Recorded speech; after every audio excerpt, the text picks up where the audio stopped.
God damn you, single hair.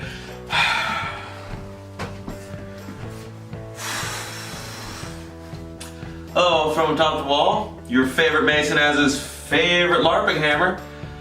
Oh boy, that's right, I'm a mega nerd. You had no idea watching this Magic the Gathering video about a strategy card game that, oh man, I'd be a huge nerd, you'd never guess. But alright, we're gonna be playing Gruul today. Gruul 20-Yard Dash. This deck is meant to be a deck that is very straightforward. Our spells have to be sequenced very carefully sometimes, and there are a lot of options in this deck, a lot of very powerful spells, and a lot of things that we can do to shorten our opponent's amount of time that they have left to play the game. So how we would prefer to sequence our spells is creatures first, and lightning bolts and lava spikes, whatever, go last. We would like to play our 1-drops on time. We want to really fill out our curve. The lightning bolts and any lava spike or anything like that, chain lightning, is supposed to come in second or last. It is only there to fill out the bumps in our curve. So I'll show you what I mean right now. We have 2 playsets of 1-drop creatures, Goblin Cohort and our Gitu Lava Slinger. Pretty sure I pronounced that right. Probably didn't. Both of them are essentially 2/2s, Gitu Lava Slinger, and part of the reason why we're running Manamorphose and other cards like that and still keeping in so many bolts in this creature heavy deck is a 1/2, but if you have an instant and sorcery card in your graveyard, either or, a total of 2, it gets +1, +0, and haste. Essentially it's a better Goblin guide if you can meet that condition. While Goblin Cohort is a 2/2 for 1, and if you played a creature spell this turn, he can attack.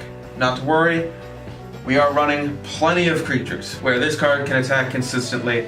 Next, moving right along the curve to turn 2, we have our Burning Tree Emissaries and our playset of Manamorphose. Both are playsets, Manamorphose, 2, you can create 2 any color mana, draw a card. Burning Tree Emissary, 2/2, when it enters the battlefield, create a red and a green mana. The reason why we want these is so we can activate Surge or play something into them, such as Goblin Freerunner.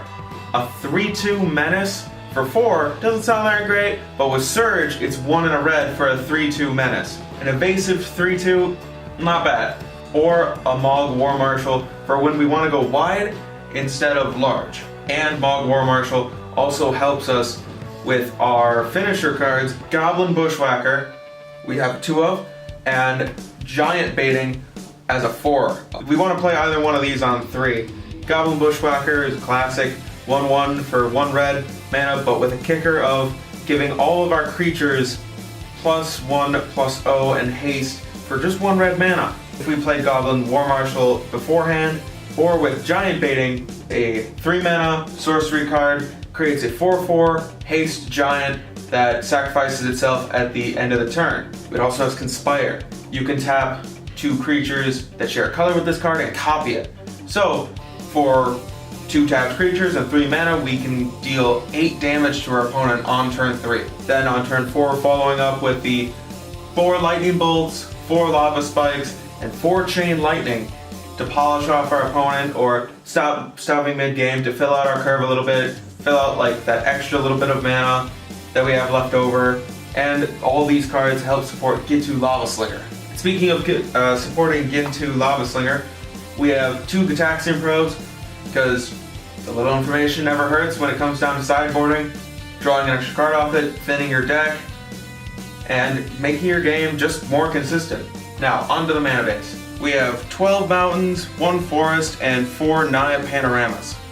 The reason for the forest is because of our sideboard, and some of the options that we like to have in our sideboard aren't always in the colors that we're playing, so we kind of get to splash a little bit. And I know that it may seem like we only have the 4 mana sources within our lands to go get the forest, which is the Naya Panorama, so really 5 lands that can produce this mana or help us find this mana.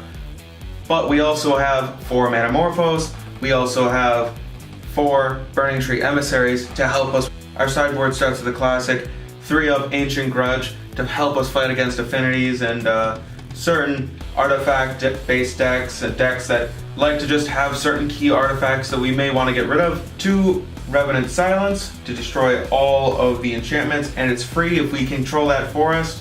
1 Hull Breach. Destroy target artifact or destroy target enchantment, or do both. Then we have 2 Flaring Pain to help fight through fogs and other things, moments of peace, different things like that. Helps us get through Tron. And speaking of Tron, we have 3 uncontrolled infestations. And yes, that's right, Slivers. Slivers are on the card. It is 1 in a red, we have 3 of them. Then we have 2 Blazing Volleys and 2 Relic of Progenitus. The Blazing Volley for elves, and the Relic of Progenitus for literally anything graveyard. Alright, well that's it for this week. Come by next time for Thran Dynamo, a Proliferate deck that is hopefully going to come out alright and semi-competitive, but it's not looking very well because the mana base is a little tight, the number of good Proliferate cards are a little low, and the number of good things that pay off for having Proliferate is a little low, but I feel like there are a couple of cards in the deck that are worth playing and worth trying out.